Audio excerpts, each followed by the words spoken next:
the weekend. Clap away, my little... Well, it's been a good week and a bad one. Legendary writer and humorist P.J. O'Rourke passed away. It sucks, but he was kind enough before he went to leave so much behind for all of us. And not just cigar butts and empty whiskey bottles, which sounds like the name of Kat's autobiography. He left us some amazing books like Parliament of Whores, Modern Manners, and the one that changed me, Republican Party Reptile, which is now Liz Cheney's nickname. He also gave us two of the greatest pieces of satire ever written, the National Lampoon 1964 High School Yearbook and the Sunday newspaper parody. O'Rourke was one of the greatest editors of one of the greatest magazines ever, National Lampoon. He may not have written Animal House, but he lived it. He made it happen. And he made me happen, too. Okay, you can't win them all. But he gave me hope and he gave me a path, a place to go for someone who didn't fit in really anywhere.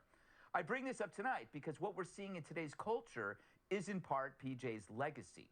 What he did for the right is make it okay for them to be wrong in the best sense of the word, to be funny, to be loose, to be high, to be horny, which sounds like the name of my autobiography. He told us it's okay to be alive, which was everything the stereotype of the right was not. We didn't always have to be staid or stiff or judgmental, and you didn't have to cede culture to the left. The left had their Abby Hoffmans and their merry pranksters, and O'Rourke said, they might be onto something. And then came Andrew Breitbart, our merry prankster. So O'Rourke's thesis was simple. Politics ruins everything, so fight back with fun. When I was younger, I wrote a piece called The Dean Wormer Effect, based on this fella from the movie Animal House. 0.2. Fat, drunk, and stupid is no way to go through life, son. You're out. Finished at Faber, expelled. I want you off this campus at 9 o'clock Monday morning. Love him. That's John Vernon. I noted that in every narrative, the framework always stayed the same. We Republicans were always Dean Wormer, and the Dems were Animal House, the cheerful troublemakers, the wise guys.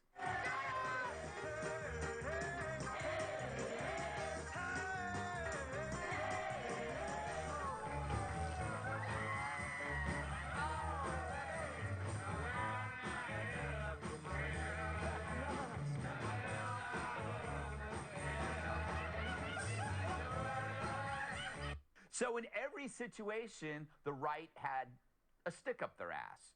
Meanwhile, the left had a joint in their mouths. My goal was to flip that script, to reverse the Dean Wormer effect, and my inspiration was PJ. He made it clear that to fight politics, the weapon was always going to be fun. And now it's happening, the big flip. We're having fun, they aren't. It's driving them crazy. And we really didn't have to lift a finger. And when we do, thanks to PJ, it's always the middle one. All it took was a little Trump and a lot of wokeism. Donald Trump showed us that we could be as obnoxious, funny, and feisty as they are and win. Now, PJ was definitely no fan of Trump, but Trump was all Animal House and no Dean Wormer. He was more like Rodney Dangerfield's character in Caddyshack.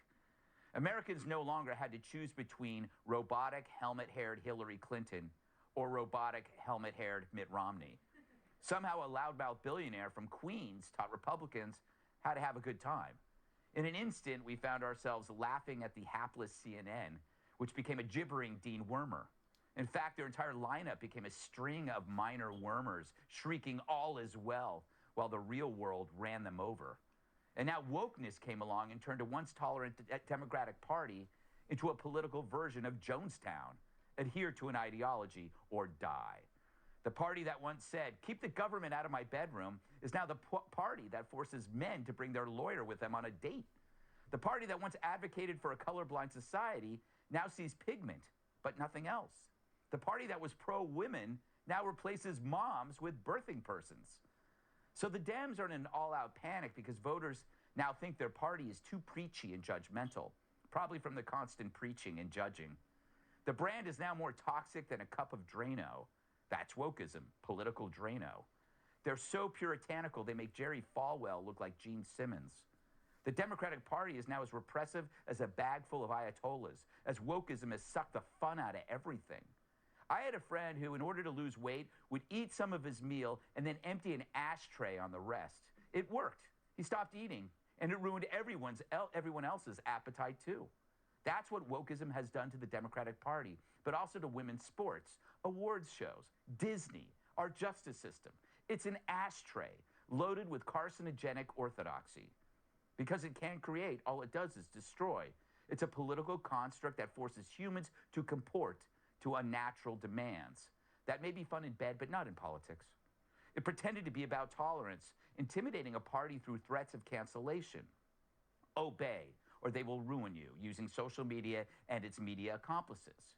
Like your wife's driving, their success was based on scaring you, not convincing you.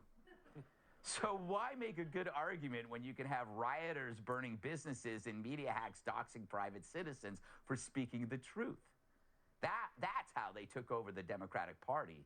Then, like Brian Stelter trapped in a Frito-Lay warehouse, they eat everything from the inside. It's funny and cheap. I would say the Dems are Dean Wormer, but right now it's worse. It's Reagan from The Exorcist.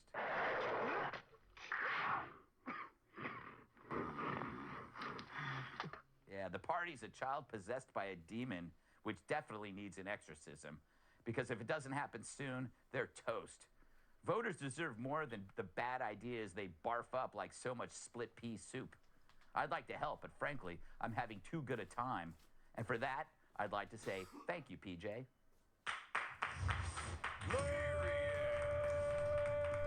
Let's welcome tonight's guest. She caused Andrew Cuomo more pain than his rusty nipple ring. Fox News senior meteorologist Janice Dean. He's so patriotic he sleeps with his hand over his heart. Oklahoma Transportation Commissioner and former Oklahoma Speaker of the House, T.W. Shannon. And her blood type is Mojito. Fox News contributor, Kat Tim.